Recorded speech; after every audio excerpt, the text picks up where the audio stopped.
Hi, you guys. It's Pink Kitty. Meow, meow, meow. So I'm going to give you guys a trigger warning. We're going to talk about men having more than one wife.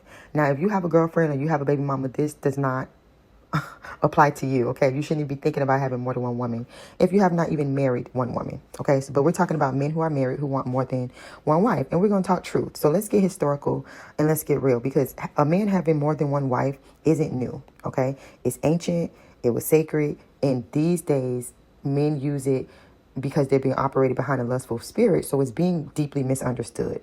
So first, let's talk about in the Old Testament. When you read the Old Testament, it's several different references of people having multiple wives, such as with Abraham and Sarah and her servant Hagar, or Jacob and Leah and Rachel, or how David had multiple wives and Solomon had multiple wives. But remember, you guys, just because something was culturally permitted or tolerated by God doesn't mean that that was his design. Because his original design, he made one man, one woman together. Okay, so let's get that clear. That's like even in today's society, we do a lot of stuff that God just don't strike us dead for. But is he tolerating it? Or is he saying that this is his word, this is his will? So that's number one, that just because it was tolerated in that culture of time does not mean that that was his divine design. And I think it's so funny, too, that a lot of you guys who bring this up, because it's actually my cousin who's been harping on this.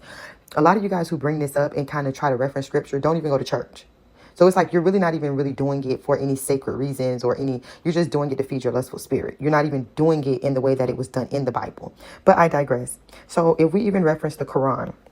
Now, in the Quran, as you know, they allow multiple wives as well. However, their polygamy is regulated. Okay, it does not encourage recklessness. It warns that spiritual iniquity makes a plural marriage a liability to the soul. Okay, and so once again, they have rules around it. You can't just say, oh, I want three women to sleep with. No, you're taking full responsibility for these women. You are taking care of these women in all ways, including all the children. And a lot of men of these days, you guys can't even take care of yourselves. You guys can't even take care of one household with one woman and fully satisfy her mentally, financially, spiritually, emotionally, let alone bringing any other wives into the situation. Okay. Now let me also reference ancient Kemet in Africa. So once again, in many African traditions, kings and priests had multiple wives, but it wasn't out of lust. It was for legacy. It was for protection of lineage. It was for divine order. Okay, women weren't just sexual partners; they were portals. They were priestesses.